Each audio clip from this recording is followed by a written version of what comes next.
What it do, baby? It's your boy Enrico, and I'm back again. This time I came to holler at y'all about the 2024 NBA Draft, the highlights, lowlights, and anything that might have surprised us from the draft. Now, I'm going to give my quick analysis on the draft. I already made a video highlighting all the picks in the first round that my Washington Wizards made. So if you want to check that out, go back through my videos and find that. I appreciate anybody that, gave that a listen, man. Shout out to y'all. I'm also a Lakers fan. We got Dalton Knecht in the first round. So I made a video, highlighting those picks and how I felt about those picks already. So now I'm going to make a video just highlighting, the draft overall and, some of the things that stood out to me and some of the things I want to elaborate on. So I'm pretty much going to go through pick by pick and then, I'll probably touch on all the first round picks, and then I will get into the second round picks as they come.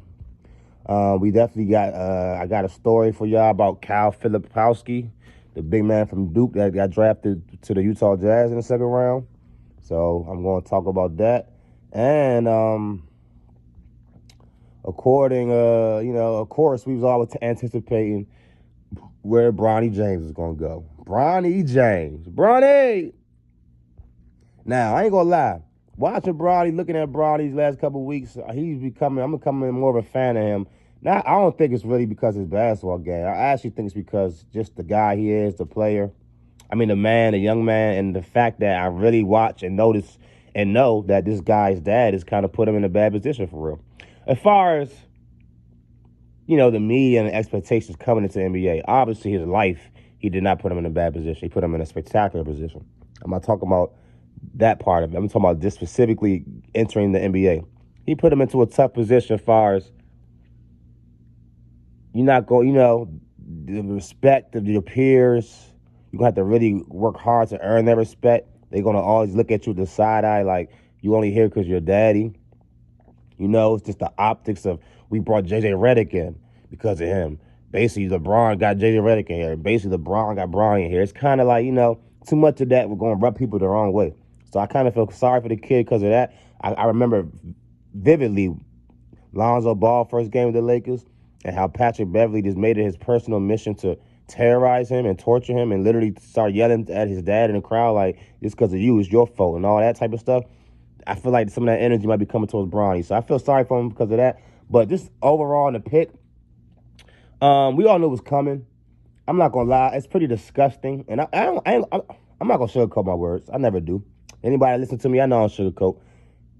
Rich Paul I never liked Rich Paul. He just looks like a weasel to me, like a weak weasel. Shout out Kwame Brown. He looks like a weak weasel, man. And it's like something about him. I'm talking about ever since I seen this guy. I'm talking about ever since I seen him when I was a kid, when LeBron first came out.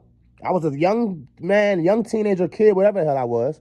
I was like, and he was like, he pointed out Rich Paul, and they was like, yeah, he's gonna be the agent. He's just agent, and I'm like, it's just something about him. I don't know what it is. He just really give me like weasel vibes. It's giving slime you out. It's giving weak weasel. Like I don't know what it is. That's just me. Maybe I'm wrong. Maybe I'm tripping. Y'all, holler at me in the comments. I might be wrong. Maybe y'all agree. I don't know, but it's giving weak weasel. It's giving. Like I said, he a slime. Like if he was on Harry Potter, he'd be on Slytherin. That's. Hey, I'm telling you, man. It's just what it is. So the fact that he stuck his nose in there and that report came out before the draft, before the second round, that basically all other teams do not. If you're not the Lakers, do not draft Bronny James, or he's gonna go to Australia. Like I get it. If I had that type of position that LeBron and Rich Paul has, I probably would try to use my power too. As a black person in this country, a black man, a melanated man, the fact that a black person has the ability to even do that at all in any aspect of the world, like kind of have that type of domain over a certain entity where they can handpick and manipulate how their kids get involved is spectacular, just as a black man in the world, because we just, it's few and rare in between that we ever been in a position to do that. because of these people that that control the system in the world. So it's great that for that aspect, but the fact that it leaves a sour taste out of people's mouth, especially people that's competitive. That if we all can kind of watch Bronny, and we like without that name, he wouldn't have been a McDonald's All American. He wouldn't have been. Like, let's just be honest. He would not have been a McDonald's All American. He would not have been a highest recruit. And it's like he wouldn't have, like, and even with the position he was in a decent team. He had Collier on his team, Isaiah Collier, but at the same time, he had opportunity to do more. He didn't. He didn't play that well. Like, to be honest, I don't think he would have been ranked this high if his name was Bronny James. If his name wasn't James, he wasn't LeBron's son, he would not have been ranked that high. I'm just being honest. So that leaves a sour taste in people's mouth. At the end of the day, he's a second round pick. Who else are you going to get to impact the team that much? Blah, blah, blah. You can say that. And that's an easy little cop-out thing to say, the cop-out. But at the end of the day, the process and how shit broke down, everybody not comfortable with that. And I'm not sure I'm all the way comfortable with it. You know what I'm saying? It is what it is. But Bronny James, I'm not. That's the part I had to get off my chest. The overall sentiment I have is it's great to see a father and son play together. But obviously Bron put that out there years ago. That he would love for that to happen. Bronny has said he would like for it to happen. He also said that he doesn't need for it to happen. He can just get drafted anywhere. He'll be happy, which I believed him. Because, he doesn't seem like he has to be up under his dad's shadow. He doesn't seem like that type of kid. But it looked like LeBron just kind of put that out there. And it's like, as a kid, like, your parent wants something. It's like you're going to try to do something for your parent, to make sure that happens for your parent. To make them happy, make them cool, make them comfortable. So I feel like it was kind of more of that type of situation. And lastly, about the Bron situation, that's what I'm saying. Like, that's why I feel sorry for Bronny, but it's like that made me like really don't like Bron, because Bron, you the same dude. Like, bruh, you's a piece. I'm instead of using the actual words, I'm calling them pose, y'all. Pose. POS. Y'all can use your imagination. Y'all know what I'm saying. If I call you a pose, you are POS. So y'all all know what that means. LeBron James is a pose. He's a pose. He's a pose. Dog, you the same guy that was tweeting, oh, my son better than half the players in the league right now. It's laughable watching. I'm watching NBA TV, and I'm just laughing watching this crap right now. Bronny better than 90% of the league right now. Laughing emoji, shit like that. I'm going to find it. Don't worry. I'm going to find it. You said that, LeBron. So people going to look at your son now. Oh, LeBron said he better than half the league. Let's just check him out. And we watched it and we're like, where? How? Who? Huh? He's not. And then when he getting the criticism of not being that, oh, here you come. Oh, why can't, this people are weird out here. I mean, he's just trying to be a kid and live his life. Let the kid be a kid. You didn't let the kid be a kid. You don't want to say the kid is better than half the grown men in the NBA. That was your peers. You said that, LeBron. So how the hell are you going to talk out both sides of your mouth like that? That's why I don't like this guy. He's not a real, honest, stand-up guy. People say how much of a great leader and all this shit he is. He is not, for real. I'm sorry. He's like like, you're not solid, my boy. Like in the streets, you be like, you're not solid. Like, I don't know how to say it to make y'all feel it, but that's all we say in the streets. You're not solid, bro. Period. We ain't gonna get into details of why or how. You're not solid. That's LeBron. We don't believe in you. We don't believe you like Drake. We don't believe you. Oh, you thought the money, the power, fame would make you go away? LeBron? Hell nah. You're a lame, boy. You're lame. And shit like that continues to prove why you're lame. But shout out Bronny James, make it to the NBA. Congratulations, man. I know your family obviously is proud and happy. Savannah, your mom, I can't imagine be her, have her husband and her son in the NBA at the same time. That's ridiculous.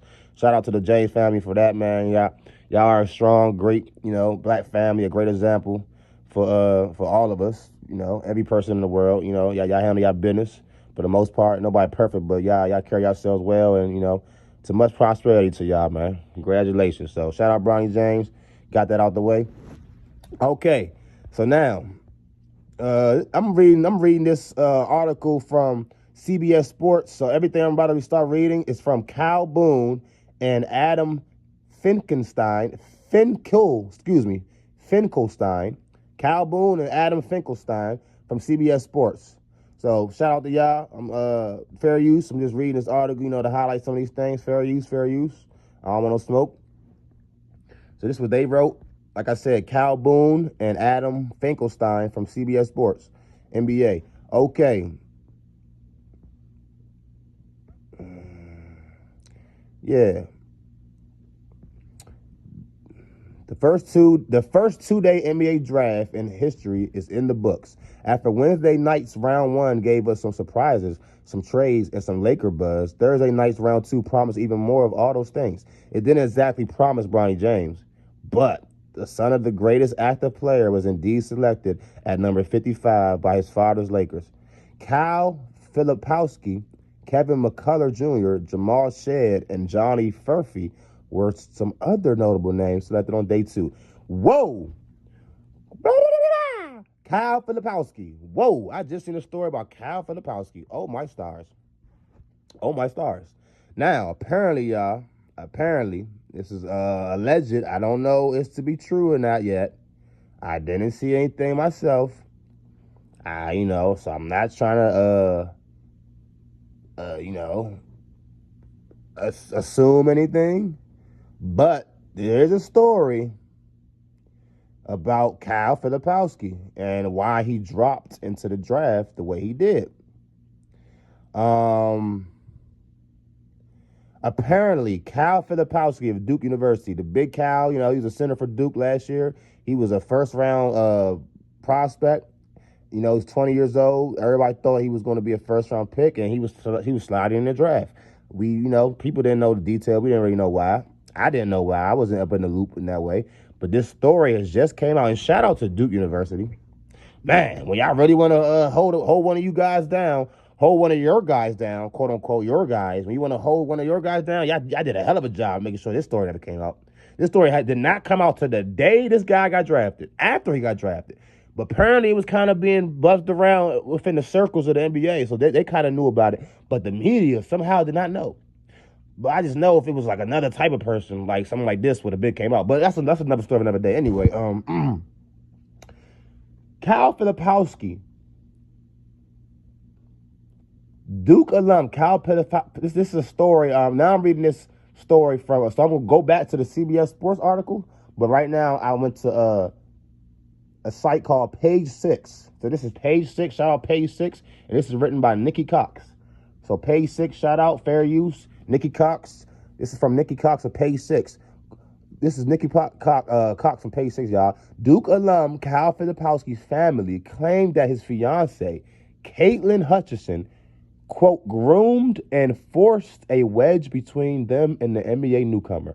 Earlier this week, the 20-year-old shocked basketball fans when he fell to the 32nd pick of the draft, despite being projected to go in the first round. Amid the chatter, his family took to social media to allege that his much older fiance had something to do with it. Rumors about their relationship came up on Thursday at the ESPN draft, and now on Thursday after ESPN Jonathan Givony reported that NBA teams passed up on Filipowski, who got picked by the Utah Jazz because they caught wind of a messy situation. So this didn't come out till the actual day of the draft. So you notice how certain people, they get the benefit of, like, like their bad stuff, their bad news, their bad baggage. Like, the way it comes out is just very beneficial for them somehow. Y'all notice that? But let me continue, y'all. As a matter of fact, I'm just gonna stop right there. I don't have to get into too much more. And shout out to Nikki Cox. But basically, let me give y'all the gist of it. It's the gist. Y'all just heard his girlfriend named Caitlin Hutchinson. His family says she forced a wedge between their family. His family was Mormon, Well, his girlfriend was Mormon, and she used to babysit him. So the girl used to babysit him, y'all, and basically groomed him from the days when she was babysitting him until the days he left to go to college. They maintained a relationship. Now the thing is that she's basically made him isolate himself from his own family, y'all, his own family, and his brother. And I think his mom and dad took to Twitter or took to social media to make some statements. I'm not even going to get into all that, but just the fact that that happened is wild. And I'm not even trying to be funny, but if this story came out before the draft, I would have pretty much bet everything that I own that he would have got drafted by the Utah Jazz. And where did he get drafted? The Utah Jazz. Like, he's a Mormon, his girlfriend's Mormon. They're gonna protect him. That's their type of, tradition out there. That's their culture. They're gonna protect him. No problem. Oh, come down to Utah. We got you. You ain't gotta worry about nothing. You feel me? So that's crazy to me. I ain't gonna lie, that's crazy to me, but it's a wild situation, y'all. Like, man, I don't know how to feel about that. The young lady, it's like, wow. Like, I don't know how old she is, the age exactly, but it's just a wild situation. That's what I'm saying. I'm trying to find out some more information about it right now. I'm clicking through things.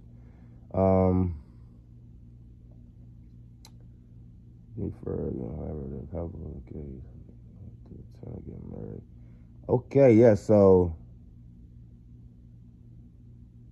yes, okay, I got some more details right here. They're engaged now, and they plan on getting married in August. Now, she is 25. He's 20. That's not that bad. But when you add on the fact that, hold up, she stayed on the chat. That's not an issue. Oh, okay. Now they saying she might be 26 or 27 or 28 now. She might be 27 or 28. But the fact is, he's 20 now. So do the math. If she is, let's just say 28. Let's give it the longest possible. Oh, okay. Let's read this. Okay, matter of fact, let me read this. Let me go back. This is SB Nation. James Dater of SB Nation. So, okay, let's see. Filipowski was born on November 2023. At the time of this photo, he was 17 years old, and Hutchinson was probably 25 or 26. Even if we assume the first time they met was at this prom, that's still an adult dating a minor. However, a now deleted comment on Filipowski's prom photo from Hutchinson read, "1 year with my favorite person." Whoa. This would mean that they started their relationship when he was 16 years old, and she was likely 24 or 25. Now, the Filipowski family weighs in. A crucial component of this story, in addition to the relationship where Filipowski had become estranged from his family over dating Hutchinson. It wasn't long before people claiming to be Cal's older brother Daniel and his mom Becky were on Twitter explaining their side of the story and trying to track down Jonathan Giovanni to tell their side of the story. Wow. So, yeah, it goes on to mention a lot more other things. Y'all can, like I said, y'all can come check this out. Y'all want SB Nation's article about it. James Dater, shout out to James Dater, Fair Use, SB Nation. He wrote an article about it. This is like the most detailed one I've seen so far. So if y'all want to check it out, definitely check it out on that. But man, long story short, it's a very messy, strange situation. I'm just gonna call a spade a spade. Like, white people get away with stuff like this way more. Like, if this is a black person, it'd be way more blown up. It'd be way more negativity, like, twisted into it. Like, this story is kind of like, they said it, but it doesn't look like it's about to hurt this guy. They draft him to the whitest, Mormonist team possible in the world, let alone his country. So it's like everything is set up to like protect him and help him in the situation, which I don't want him to suffer. He He didn't necessarily do nothing bad himself. He clearly was taken advantage of by an older, more seasoned woman. I understand that, but it's not him who I have a problem. It's the reaction to the situation I have a problem with.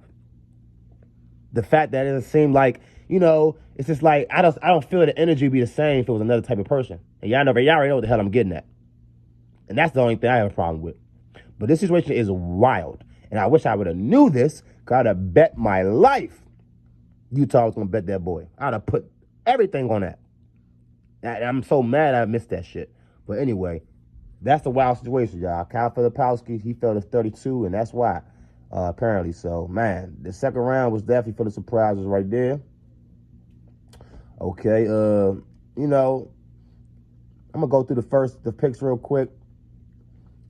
All the picks in the first round. Then I'm gonna, just give my analysis on the things I liked. A couple maybe second round picks I'm gonna touch on, and I'm gonna get up out of here. So, Atlanta Hawks, man. We all know they took Zach Richer from France. I'm going back to the CBS article. This is Cal Boone and Adam Finkelstein from Fair Use.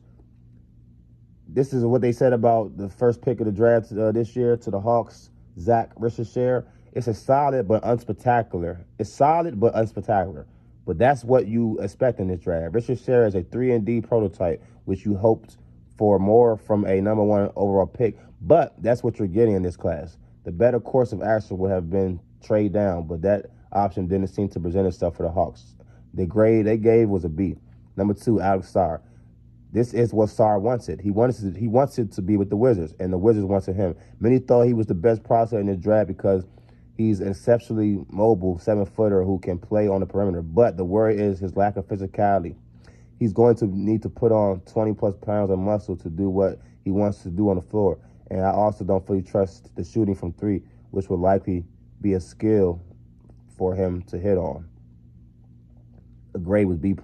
Now, I reported on my last video about Sarr, about the Wizards picks, that Sarr, it was rumors that Sarr didn't want to play for the Hawks. And he basically told him that. That basically has been confirmed. I heard him doing a radio interview with 106.7 The Fan out here in D.C. I think the Junkies. So shout out to the Junkies on 106.7 The Fan, or 107.6, excuse me, DC radio. And I heard him say out of his own mouth. He said, I don't know why. He did not want to go to the Hawks. He didn't work out for the Hawks. He told him he wasn't working out for the Hawks. He only wanted to work out for the Wizards. He said he was watching the NBA last year, and he diagnosed that the Wizards was the team he wanted to play for. I don't know why. I don't know how. He spent some time in Atlanta during his process to get to the NBA. I forgot exactly what he was doing, but he spent some time in America, in Atlanta, playing basketball. Obviously, that trip didn't go well for him down there, or something about that trip alarmed him about the Atlanta Hawks, or maybe it was the city, the area, I don't know. But something about Atlanta, he did not want to go. So he basically forced himself to the Wizards. So I want people to understand that. Sarr was basically supposed to be the number one pick, like everybody thought he was all along. He did not want to go to the Hawks. The Wizards, like I said, the fact that somebody chose us over anybody else for whatever reason, I don't give a damn. That's a huge step, a huge sign that we are on a positive trajectory. So we just came off. Shout out to Alex Sarr. Shout out to the Wizards, man. Let's go. Number 3 pick with the Houston Rockets, Reed Sheppard. Sheppard exceeded all expectations at Kentucky and became one of the most efficient freshmen in the country. Now he goes to the Rockets, a team that was seen as having interest in several players, but chose to add their young to their young backcourt with much needed marksman shooting. He read that all wrong, wrote that all wrong. At worst, he's an extraordinary role player, but you'd hope for a higher ceiling with a 3rd overall pick. I worry about the extreme shooting being an outlier since he wasn't as good in high school, and I worry about his size on defense. But I've been wrong about him before. Grade B. Number 4, Stephon Castle, Connecticut. Castle was an outstanding multi-positional defender for the national champ Huskies and flashed offensive skills as a creator. I have questions about the fit in San Antonio. He's 6'6", and while some believe he could be a point guard, he played the 3 at UConn and was better off on the weak side slashing. The shooting is the real issue, and the Spurs need shooting around Wemby. He's ultra versatile, but if he's not a shooter, does it work? Grade B-. I do not agree with that grade. y'all being too, black and white, too shallow. Like you have to get more depth with that. Like this guy's a baller. It's about energy. It's about force of will, nature. It's about impact. Like this guy's gonna be a defender, and you can see he's a worker. And he's not great at that stuff, but that doesn't mean he won't end up being good at that stuff. Nah, I'm not saying y'all didn't bring up legitimate, concerns. Those are legitimate concerns. But to say, but if he's not a shooter, does it work? Like what? This guy is a stud. Stephon Castle might be the best player in this whole draft. And I said that in my other video. I'm saying that again right now. So don't sleep on Stephon Castle. Number 5, I mentioned Ron Holland. I came back and had to mention him, and the Pistons took him number 5. Ron Holland, G League Ignite. Holland was the number 1 recruit in the country last year, but had an up and down season with the Ignite. His talent is obvious because of his defensive ability on the perimeter and his motor. He does a lot of great things and was my favorite prospect in the class. The issue is the fit. The Pistons desperately need shooting, and Holland's shot is not where it needs to be to help there. Grade B. Everybody needs shooting, bro. Everybody needs shooting. So you can say that about most everybody, man. These guys might not be coming in as ready-made shooters, but they have the traits to become a good shooters. You feel me? So you just have to go with the high-end upside sometimes. That's what you just got to do. The Charlotte Hornets had the 6th pick. They took Tidjane Salaün from France. Salaün is 18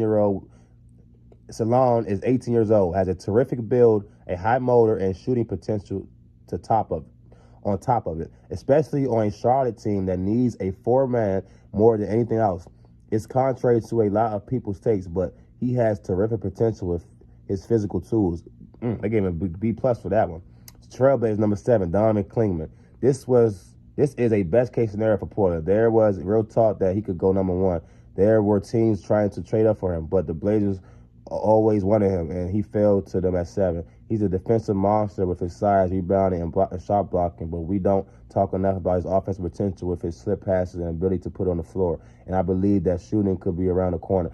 A grade. That's the first A grade. I like Klingman, I ain't gonna lie. And they mentioned some things right there that I even mentioned, but I have to highlight again. His offense, I like his offense. He's a great passer. He's a great passer for a center from what I've seen so far. And he actually can put the ball on the floor. He can't shoot. He's not gonna take you one-on-one and cook you too much to get buckets, but like he actually has like a presence and an IQ on the offensive side of the ball that's gonna help your offense overall. It's gonna help your team. And like they said, defensively, he's already who he is. He's clearly gonna get better with more experience and stuff. You know what I'm saying? So I like Klingman, man. I ain't gonna lie. If the Wizards took him number 2, I wouldn't have hated it. I would have been a little disappointed that we passed up on Sarr, but I wouldn't have hated Klingman. This guy, he has potential, man.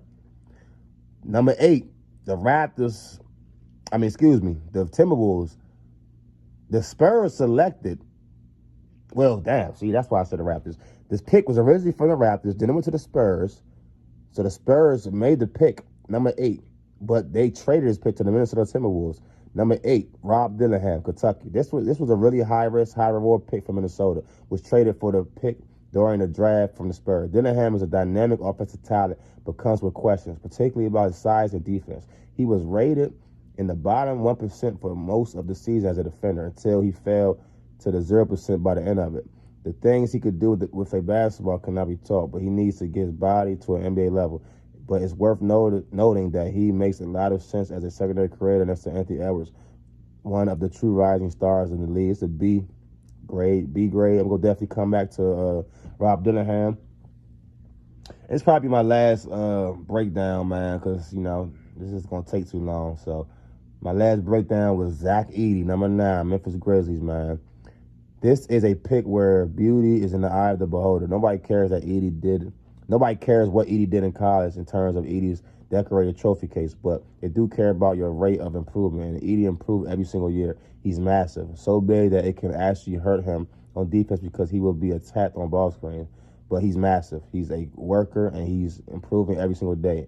And he fits. Edey is the best screener in the draft, and John Morant loves running pick and roll. Grade B. Yeah, I like Edey to the Grizzlies, man. Ever since they had Steven Adams, and he been hurt, and then I think they subsequently traded him. They haven't been able to find a solid big man to support, Jaren Jackson and get him some help inside. So I definitely love that pick for the Grizzlies. That was a shrewd pick. And yeah, man, this is there's definitely some other more interesting picks. I like the Bulls pick at 11 to get. I like Cody Williams too, the brother of Jalen Williams, man. Shout out Cody Williams. He went to the Jazz, number 10. Number 11, I like Matas Bazilis from the Bulls. I like that from G League. That was a nice pick. Nikola Topic. I remember seeing the videos I did about him previously. The last video, I did not know he partially towards ACL, y'all. So when I was throwing him out there for us possibly and for the Spurs, I didn't know he partially towards ACL. I just found that out probably yesterday or something. So that's my bad. Nikola Topic slipped to number 12 because of that, I believe. But to go to the OKC Thunder, I feel like that's a great spot for him. He's going to come into that team and be a wanted addition on that team whenever he comes back healthy. So I like that pick. The Kings got Devin Carter at number 13. That's weird. I'm going to get to the Kings. 14, we got Bud Carrington, excuse me. The Wizards, So the Heat got Khalil Ware from Indiana, number 15. I love that pick for the Heat. The Sixers got Jared McCain. I didn't love that pick for them. I feel like they should have got Connect, who with the next pick to my Lakers at 17. Tristan De Silva from Colorado. Man, Colorado for putting out some ballers, wasn't it? He went number 18 to the Magic. I like that pick. Jacoby Walter went to the Raptors, number 19. Number 18, Jalen Tyson, California. I like Tyson. I like what I seen from him.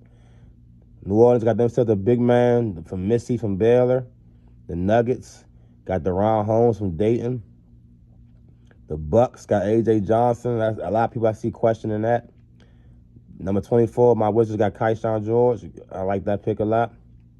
The Knicks got Pacon Dadiat from France. OKC got Dylan Jones, Weber State. Dylan Jones is a baller. Number 27, the Timberwolves got Terrence Shannon Jr. from Illinois. 28, the Suns got Ryan Dunn. I like him. He's a good defender. Utah Jazz got Isaiah Collier, an interesting pick. Number 30, the Boston Celtics got Baylor Shireman from Creighton, who, is a stud. He's a stud. He's not really a great athlete, but he's a great basketball player. He's a hell of a competitor. I'm talking about his competitive nature is through the roof. So I feel that's a very good pick for the Celtics at number 30. But let's go back a little bit. Terrence Shannon Jr., number 27. Him and Rob Dillingham at number 9. I feel like the Timberwolves completely knocked it out the park. I heard some people basically questioning these picks and was like, I don't know if that's exactly what Minnesota needed. I feel like that's exactly what they needed. They needed more playmakers, more ball handlers, and more scorers. If you look at their team, when stuff started hitting them, when the rubber started hitting the road, it was very hard for them to create offense. It was very hard for them to, besides Ant-Man, if the ball was in Ant-Man's hands, it was a struggle at times. Jaden McDaniels is a great player for his role. He's not a ball handler. He's not a creator. He's not a shot creator for himself or others. You know what I'm saying? Kyle Anderson, he is who he is. We already know Gobert is a liability. Big Cat, he comes and goes. So you need somebody else that you can depend on sometimes. And I feel like during the playoffs, especially that series against the Mavericks, it was too many times they was having trouble scoring. And it was just too hard for them to get offense. Sometimes you need guys that can just create offense for you. Terrence Shannon Jr., he can do that. In droves. Terrence Shannon Jr., he's one of the best players in college basketball last year, but will need to adapt to a big change in role after all his freedom. But the offensive burst he brings to the table is real, and he is an NBA player right now. The shot will need to hold up, but the talent is there, and so is the polish. Grade B+. Terrence Shannon Jr. is a professional scorer, and he knows how to play the game.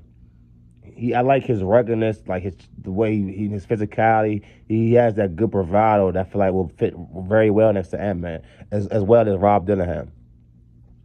And Rob Dillingham, he's a lightning bolt. I feel like that situation is going to be so great for him because he's going to be able to come in and contribute immediately while not being pressed to being relied on, like, or we depend on you to run our show, or you have to be a point guard, or so it's like the best of both worlds. He's going to get a lot of minutes. He's going to be able to impact the game, but he's not going to have to be able to, he's not going to have the responsibility of being the point guard and running the show and things like that. At least not immediately. He has a great veteran to learn from, and Mike Conley, who I feel like will help him reach his potential and help mold him to become that guy one day for them. You know what I'm saying? But he doesn't have to try to be that right now, which is great. A great spot for him to be in. So in probably 2-3 years, when Conley move on, he'll probably be ready to take on the permanent starting point guard position, and he will be well taught, well schooled, well well trained in that position, and I feel like he'll be able to take advantage at that time. So I love this pick. I love the fit. I love the fact that he's going up with another dog like Ant-Man. The Timberwolves, man, they knocked this draft out the park, in my opinion. They obviously have to find a way to deal with the Gobert situation, and and make the best out of that because he's in the way. But at the end of the day, I feel like they the best what they could do as of right now for sure. You know what I'm saying? So yeah, man. Shout out Minnesota Timberwolves. Y'all, beside my Wizards, I feel like they have my favorite draft. I'm not gonna necessarily say the best draft, but they have my favorite draft. And man, there's the write up on Dalton Knecht. I just gotta read this real quick because he's the only guy I see had an A+ grade from these guys on CBS Sports. Los Angeles Lakers drafted Dalton Knecht. This is an absolute no-brainer. Someone who I would have taken in the top 7. Big-time scorer, big-time shot maker. He's not just a shooter. He can run off screens and be a primary domino to unlock playbooks. For JJ Redick, a shooter himself, I like the coach-player fit because Redick will know how to use him. Grade A+. They gave him an A+ to that. But I agree. I just don't understand how he lasted that long. And my brother, who was a Sixers fan, was very upset because they took Jared McCain the pick before that. Now, I told John I actually like McCain. I ain't gonna lie. I don't love him for their team, but I like him as a player. Period. I like McCain. He's a baller. He brings. He's a winning type player. I ain't gonna lie. Them finger polish crap, that threw me off. I'm not a fan of that. That really made me uncomfortable. But this strictly basketball.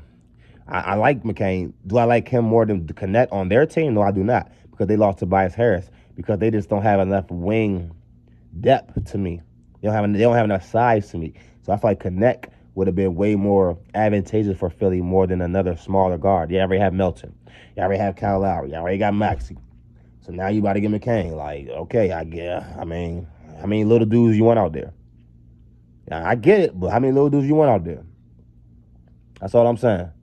You know what I'm saying? So for that reason alone, I do not love that pick over Knecht. So that was something I would like to mention. Like I said, I love Khalil Ware from Indiana to the Heat. I feel like he's going to be a great Heat player. And the Heat are quietly, they still right there. They got a little sneaky team, man. The Heat, they got a sneaky team, man. You can't count them out. You just can't count them out, man. So the Heat, that was a nice, solid Heat type pick right there. And yeah, man, the second round, I think who won the second round? There was a couple more second round picks that was pretty interesting. Yeah, it was Kyle Filipowski, of course. You had Johnny Furphy. Johnny Furphy went to the Pacers. I like Furphy. He's a decent shooter. But oh my goodness, Tyler Kolek went to the Knicks. This was a great pick for the Knicks. Spectacular pick for the Knicks. Tyler Kolek is a professional point guard. He's gonna make it to the league. His health is a question, but they gave him an A right here. New York traded for this pick from Portland and snatched one of the best values of the early second round in Kolek. He led college basketball in assists last season for Marquette and brings with him elite passing vision and dynamic and is dynamic as a disruptive downhill driver.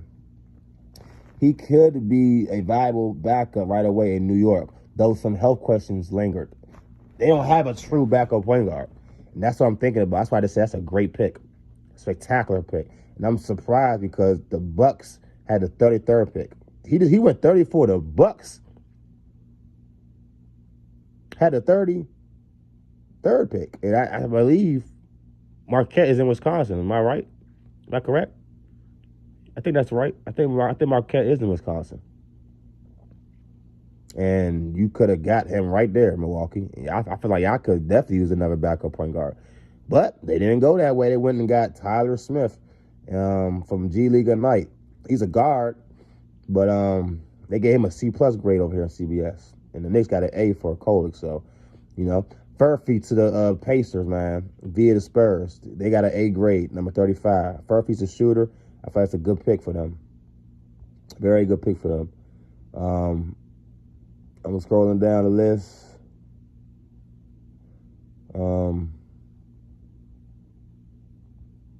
Yeah, not really too many other people that is popping off. Oh, the Raptors got Jamal Shead from Houston. I like Shead. He's a tough player, versatile guard. Can play point guard, obviously. Very physical, good defender. I like Shead. It's a good pick from the Raptors. Good pick from the Raptors. Cam Christie, the brother of Max Christie, that plays for the Lakers, got drafted by the Clippers. So they will be in the same city with each other. That's cool. That's very cool. The Pelicans got Antonio Reeves. Reeves he's a smooth player. I like Reeves. I like Antonio Reeves. I don't necessarily love that pick for the Pelicans. I feel like my boy what's the name from last year that they drafted from UConn. I feel like he's he's definitely gonna be in Reeves' way, but they might make some room for him. Who knows? I can't forget my boy name from Maryland and all that. That's my boy name, Angel Reese's cousin. I forgot his name. It's gonna come to me, but yeah. Anyway, okay, I'm going through the rest of the list. Yeah, it's pretty much looking like that's about it, man. Nobody else too noteworthy that got picked. Of course, Bronny James with 55. Oh yeah, McCullough, Kevin McCullough. I like McCullough. He's a tough player, man. He's a tough player. Besides them injuries and stuff, he got better every year in college. McCullough, he's a solid little player. The Knicks got him at 55. They gave him an A grade for that. So shout out McCullough, man. Kevin McCullough Jr. Kevin McCullough Jr. from Kansas. So shout out to you, man. Yeah, man, and that's about it, man. So that's the conclusion of the 2024 NBA draft, y'all. My Wizards, we did have a second round pick, and then we traded it. So we got some more assets down the line. I have no problem with that. The Wizards, I already said it. I basically said an A-, but then I kind of said an A. I pretty much gonna land on an A. I don't really see nothing else they could have really did better than what they did. You know what I'm saying? My Washington Wizards actually, starting to show themselves to be a legitimate professional outfit out here, man. It look like we have real professionals running our organization right now for the first time in years. So I'm just excited just for that.